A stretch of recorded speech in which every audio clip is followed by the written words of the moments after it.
would you assess that first 45? I think we get a chance to see like what Bodo's game is. I think defensively they've been solid, very well organised, and they're ready to go in transition. Like every time they've had the opportunity, it's been 2, 3, 4 players. So let's give them credit for that. But then from a City perspective, you'd be disappointed at the fact they've not created too many chances. But then also there've been 1 or 2 mistakes which they've made, which have offered encouragement to Bodo as well. And as a consequence, you know, you see the 2 chances that the striker's having, and he's going to take those all day long. That's almost like what you can see. That's what they've tried to do. It's not really been too complicated, too complex for them. But every time there's an opportunity to sort of capitalise on a mistake, they've done that. And I think it's going to be interesting now because, you know, we do have the saying, you know, 2-0 is like a very dangerous scoreline. But City, they have to get the next goal, don't they? And if they manage to get that early in the second half, it kind of changes the way Bodo are going to be, in my opinion, because we mentioned how they've not been playing in the season. It's like a pre-season game for them as such. You'd think, as a consequence, the game will get harder and harder and harder for them. So City have to keep applying the pressure, and it has to be better than that because, you know, ultimately in the Champions League, away from home, it's not good enough, is it?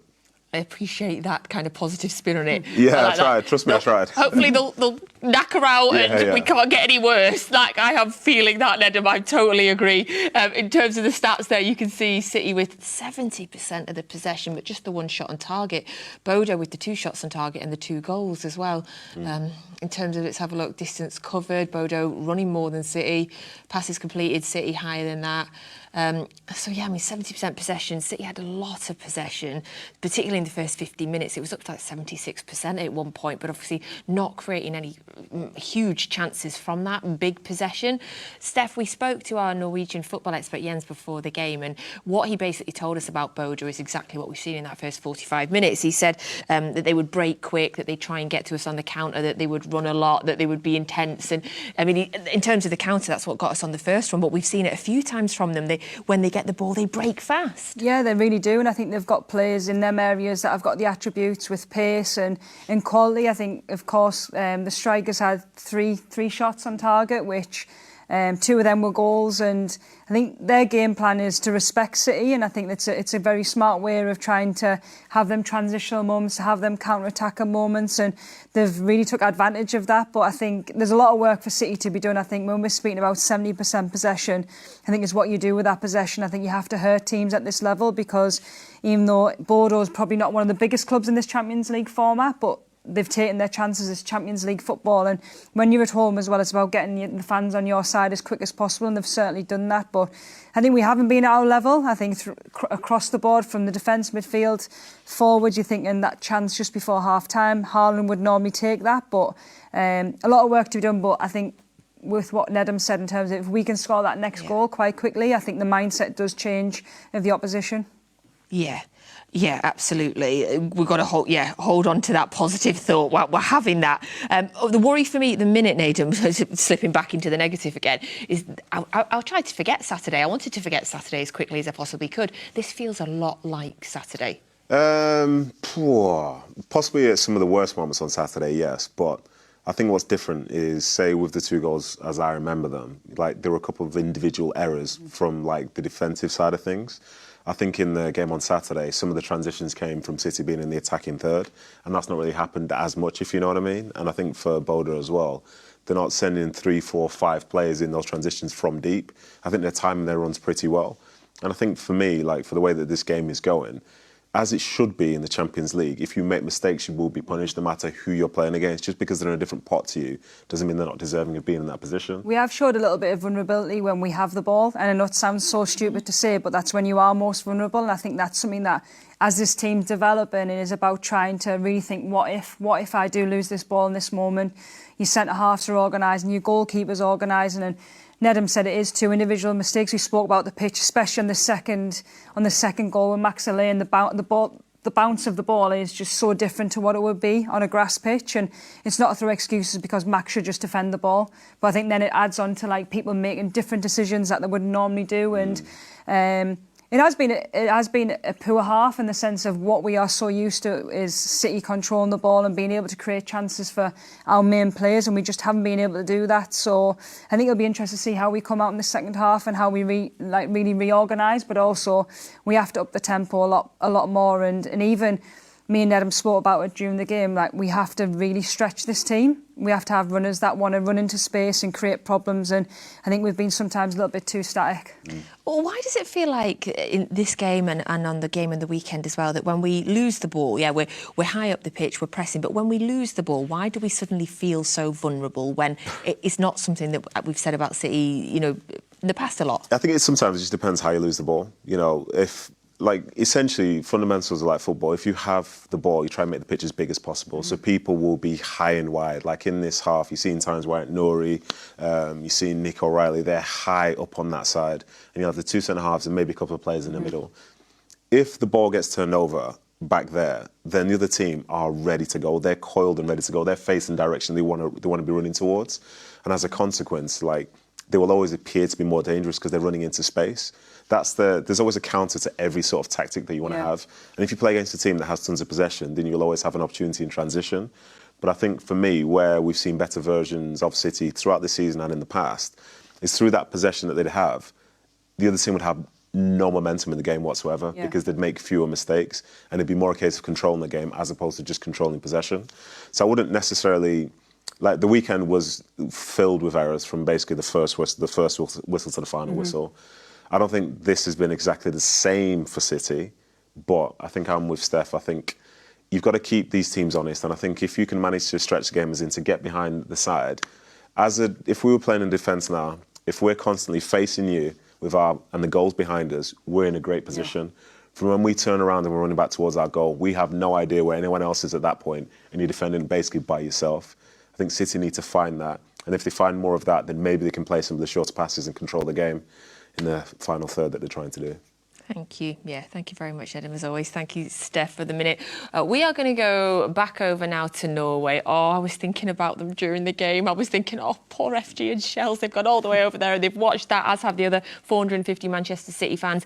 I hope that they've at least managed to keep warm in some way. Let's go back over now to pitch side to our FG. Yeah, welcome back. Half-time, and not a scoreline we would have thought would be happening. It's 2-0 to Bodo at half-time. Kasper Høeg, 2 goals, the Danish striker. He took the 2 goals well. Let's talk about his, Shells. Yeah, I mean, it's been 2 great counter-attacks, to be honest. I think the boys it's been quite a quiet game, to be honest, but they caught them in transition very well, and they just got 2 really good counter-attacking goals. Can't really blame much from the keeper, can't really expect much from the team, just 2 good counter-attacks. Yeah, I mean, it was a difficult one from a City perspective. They had a lot of the ball early on as expected, and Ryan Cherky made the keeper make a great save. But like you said, 2 goals in 2 minutes here in the first half. An interesting second half to come, because I feel like still, if City get that early goal, there's an opportunity that this place, you know, the atmosphere's been great as expected. They're in dreamland at the moment, so to speak. But if City can get an early goal, it could change the complexion of this game. Yeah, of course. I mean, there's still another 45 minutes to play, but that's what makes the Champions League night so special. Anything can happen, and I'm sure Pep will be talking to the boys at half-time to try and make changes and try and get the result that they need. There's still a lot of time to play, and I'm sure they can pull it out. And also, just before the half-time whistle, there was that chance for Erling Haaland. You'd bet everything on him to finish that one. It's been a little bit of a difficult night for him because service has been limited, as always. Do you expect him to come into it a little bit more in the second half? I think the main thing is that he got a chance, and I think for him, he just needs to keep on trying to get him in the right situations, and that will boost the team overall and give them the confidence to go forward and try to get the goal that they need. And of course, he'll be disappointed to not get one, but I'm sure he'll be looking to try and bring one back for the team and get that spark back. And of course, on the substitutes bench, Omar Marmoush, who's recently back from AFCON as well. He is here. He is on the bench. Jeremy Doku as well. Do you think Pep will turn to the subs bench? Ooh, it's a tough question. I think for me, it's too early to say, but I wouldn't be surprised if he tries to bring on an attacker. I see Nico O'Reilly's been hugging that left-hand side, so maybe if Pep is not really happy to see what he's seen from the players so far, he might have to make a change, but maybe 45, you can maybe for 10-15 minutes, you can keep the same squad out. It does look like he's going to keep it the same, because at the moment we can't see many Manchester City players on the pitch warming up. Normally that is a sign that a substitution is imminent. We'll be back at full time, hopefully with a bit more positive news, but as always, it's important to keep the faith in this one, because I think 1 goal could really change the second half here. But let's head back to the studio.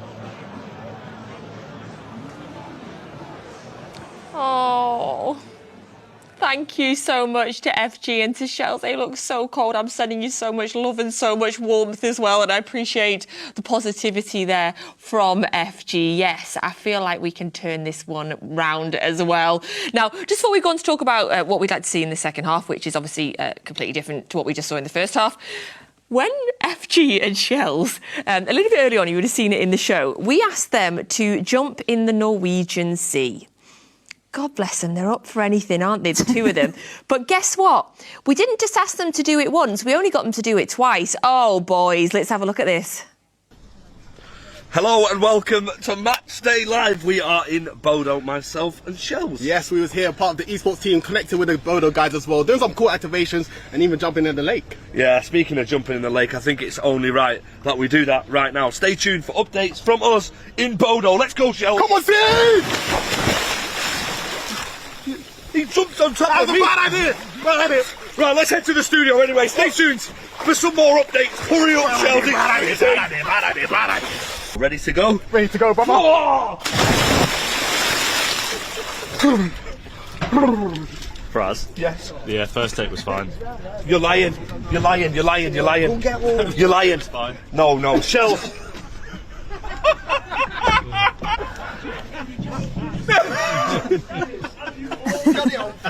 They told them they couldn't use the first take and then they made them do it again. I respect Fair it. play. Fair play to Good job FG there's and a Shells. sauna there, eh? Yeah, fair Yeah, play to that them. was the sauna that was straight there. I don't care if there was a sauna, Steph. You weren't getting me in that sea. Absolutely I not. reckon we could, to be fair. No. No. See, you're an athlete. You're an athlete. Like you're used to it. No, not for me. That absolutely. Athlete. Yes. You. Yes. Yes. Sure. Sure.